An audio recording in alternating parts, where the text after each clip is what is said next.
நேயர்கள் அனைவருக்கும் அன்பான வணக்கம். இந்த தொகுப்புல தை மாதம் நமக்கு எப்படிப்பட்ட பலன்கள்லாம் கிடைக்கும் அப்படின்னு பார்க்கலாம். தை மாதம் தமிழ் மாதத்தின் 10வது மாதம், அதாவது 2024ஆம் வருடத்தின் தமிழ் மாதத்துக்கு இது முதல் மாதம் அப்படின்னு கூட சொல்லலாம். தை மாதம் 1ஆம் தேதி முதல் 21ஆம் தேதி வரைக்கும் இருக்கு. ஜனவரி மாதம் 15ஆம் தேதி முதல் பிப்ரவரி மாதம் 12ஆம் தேதி வரைக்கும் இந்த தை மாதம் இருக்குது. ஆங்கில மாதத்துக்கு பொதுவாகவே நம்ம எந்த ஒரு நல்ல செயலையும் நம்ம ஆரம்பிக்கிறதுக்கு தை மாதத்தில் ஆரம்பிக்கிறது தான் வழக்கம். இந்த தை மாதத்தில் தான் சூரியன் தன்னுடைய வடதிசை பயணத்தை தொடங்குறாரு. உத்தராயணிய காலம் அப்படிங்கிறது ஆரம்பமாக போகுது. தேவர்களோட உலகுக்கு தட்சிணாயனம் எனப்படும் 6 மாத இரவு காலம் முடிஞ்சு 6 மாத பகல் காலம் அப்படின்னு சொல்லக்கூடிய உத்தராயண காலம் ஆரம்பமாக போகுது. இதுவே இந்த தை மாதத்தோட பெருமை அப்படின்னு கூட சொல்லலாம். ஆடி மாதத்தில் விதைச்ச நெல்லெல்லாம் தை மாதத்தில் தான் அறுவடை செய்வாங்க. அந்த அறுவடை செஞ்ச நெல்லில் தான் தை பொங்கல் அன்று புது அரிசியில் பொங்கல் செய்து சூரிய பகவானுக்கு படைப்பாங்க. அதே மாதிரி கடவுளுக்கு நன்றி சொல்லும் விதமாகவும் இருக்கும் இந்த தைப்பொங்கல். இந்த தை மாதத்தில் ஏகப்பட்ட விசேஷங்கள் அப்படிங்கிறது இருக்கு. தைப்பொங்கல், மாட்டுப்பொங்கல், காணும் பொங்கல், பூசம் வருது, தை அமாவாசை ரொம்ப மிக மிக விசேஷம் அப்படின்னு கூட சொல்லலாம். மக்கள் நல்ல விளைச்சலுக்கு உதவிய சூரிய கடவுளுக்கு நன்றி செலுத்தும் விதமாக தான் தை மாதத்தின் முதல் நாளை தைப்பொங்கலாக நம்ம கொண்டாடுறோம். இந்த தை மாதத்தை மகர மாதம்னு கூட அழைப்பாங்க. ஏன்னா மகர ராசிக்குள்ள சூரியன் நுழைவது தான் அதுக்கு காரணம். இப்படிப்பட்ட இந்த தை மாதத்துல கிரகங்களோட நிலைகள்லாம் எப்படி இருக்கு அப்படின்னு பார்த்தோம்னா, சூரியன் மகர ராசியில சஞ்சரிக்கிறாரு. செவ்வாய் தனுசு ராசியில இருக்கிறாரு. மாதத்தின் பிற்பகுதியில மகர ராசிக்கு போறாரு. புதன் தனுசு ராசியில இருக்கிறாரு. அதன் பிறகு மகர ராசிக்கு போறாரு. சுக்கிரன் விருச்சிகத்துல இருக்கிறாரு தை மாதம் 5ஆம் தேதி வரைக்கும். அதன் பிறகு தனுசு ராசிக்கு போறாரு. குரு மேஷ ராசியிலையும், சனி கும்பராசியிலையும், ராகு மீன ராசியிலையும், கேது கன்னி ராசியிலையும் இருக்கிறாங்க. இப்படிப்பட்ட சஞ்சாரத்துல தான் இந்த தை மாதம் பிறக்குது. இப்படிப்பட்ட நிலையில இந்த 12 ராசிக்காரர்களுக்கும் எப்படிப்பட்ட பலன்கள்லாம் கிடைக்கும் அப்படின்னு நம்ம விரிவாவே பார்க்கலாம். எந்த சூழ்நிலையிலும் கொள்கைகளை மாற்றிக்கொள்ளாத குணம் கொண்டவர்கள் தான் இந்த சிம்ம ராசிக்காரர்கள். சிம்ம ராசிக்காரர்களுக்கு இந்த தை மாதம் எப்படி இருக்கும், என்னென்ன பலன்கள்லாம் கிடைக்கும் அப்படின்னு பார்க்கலாம். மாத தொடக்கத்திலேயே உங்கள் ராசிநாதன் சூரியன் 6ஆம் இடத்துல சஞ்சரிக்கிறாரு. உங்கள் ராசியை குரு பகவானும் பார்க்குறாரு. பலம்பெற்ற குருவோட பார்வை இருக்கிறதால நல்ல பலன்கள் அப்படிங்கிறது அதிகமாக நடக்கும். உங்களுக்கு கண்டகச்சனியோட ஆதிக்கமும் இருக்கிறதால உடல் ஆரோக்கியத்தில் கவனத்தோடு இருக்கணும். இடையிடையே ஒரு சில தடைகளும் தாமதங்களும் வரதா செய்யும். உங்களுக்கு அவற்றை எல்லாத்தையும் சமாளிக்கும் ஒரு அளவுக்கு உங்களுக்கு ஆற்றலும் தைரியமும் கிடைக்கும். எந்த காரியமாக இருந்தாலும் அவசரப்படாமல் நிதானமாக முடிவெடுங்க சிம்மராசிக்காரர்கள்.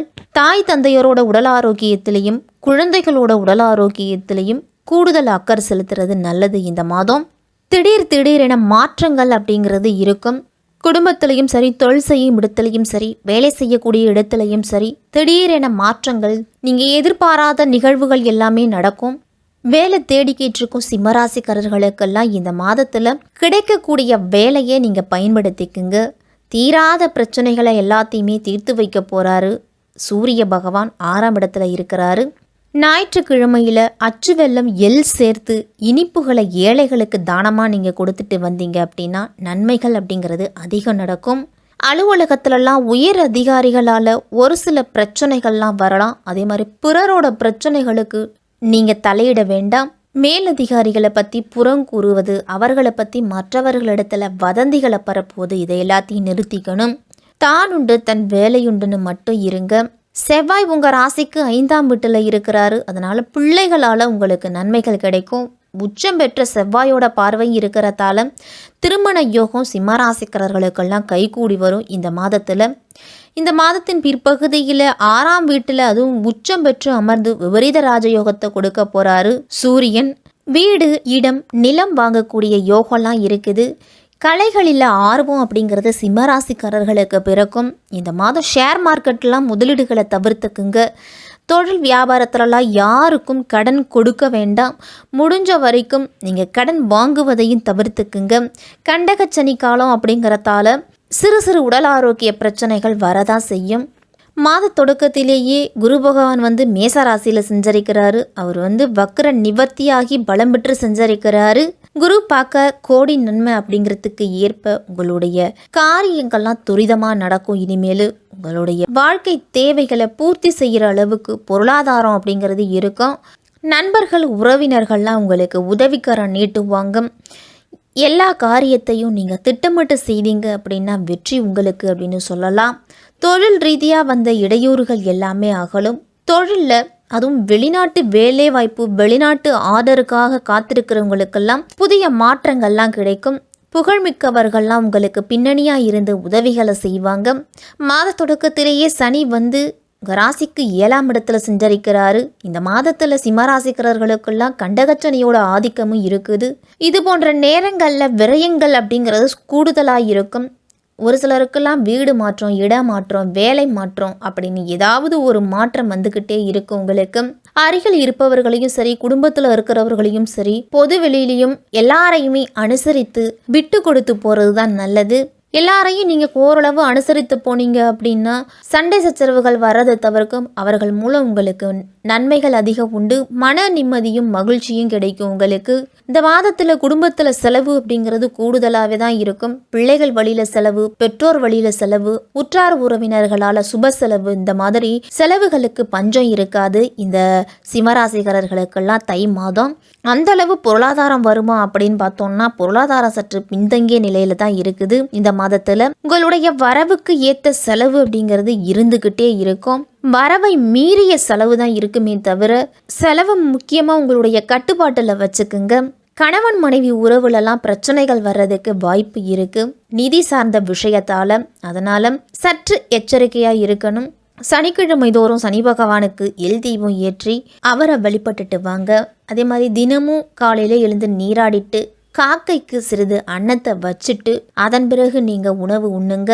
அவரால் ஏற்படக்கூடிய தாக்கம் உங்களுக்கு குறையலாம். தை மாதம் 5ஆம் தேதி தனுசு ராசிக்கு சுக்கிரன் போறாரு. பூர்வ புண்ணியஸ்தானத்துல சுக்கிரன் வரும்போது பிள்ளைகளோட கல்யாணத்துக்காக நீங்க முயற்சி செய்துட்டு இருந்தீங்க அப்படின்னா அந்த முயற்சியில நல்ல பலன் அப்படிங்கிறது கிடைக்கும். உங்களுடைய குடும்பத்துக்கும் மனதுக்கும் பிடிச்ச வரன் அப்படிங்கிறது கிடைக்கலாம். தொழில் ரீதியா புதிய ஒப்பந்தங்கள்லாம் கிடைக்கும். உங்களுக்கு ஆன்மீகத்துல பயணம் அப்படிங்கிறது சென்று வருவீங்க. ஆன்மீகத்துல நாட்டமும் அதிகரிக்கும். உங்களுக்கு குலதெய்வ நேர்த்தி கடன்கள் எல்லாத்தையும் முடிக்கலாம். இந்த நேரத்துல தை மாதம் 13ஆம் தேதி மகர ராசிக்கு புதன் வராரு. உங்க ராசிநாதன் சூரியனோடு இணைஞ்சு புதனும் சஞ்சரிக்கிறாரு. அதனால தொட்ட காரியங்கள் எல்லாம் வெற்றி கிடைக்கும். உங்களுக்கு தன்னம்பிக்கையும் துணிச்சலும் கூடும். உங்களுக்கு உங்களுடைய பண தேவைகள்லாம் உடனுக்குடன் பூர்த்தியாகும். அரசு வழியில நீங்க எதிர்பார்த்திருந்த காரியங்கள்லாம் இந்த மாதத்துல நடக்கும். வேலைக்காக நீங்கள் எடுத்த முயற்சிக்கெல்லாம் நல்ல பலன் உண்டு. தற்காலிக பணியில் இருக்கிறவங்களுக்கெல்லாம் நிரந்தர பணியாக மாறும். இந்த மாதத்தில் எப்பொழுதுமே பிறரை சார்ந்து இருக்கும் சிம்மராசிக்காரர்கள்லாம் தனித்து இயங்க முயற்சி செய்வீங்க. இந்த மாதத்தில் உங்கள் முயற்சிகளுக்கு நல்ல வெற்றி கிடைக்கும். தை மாதம் 21ஆம் தேதி மகர ராசிக்கு செவ்வாய் போறாரு.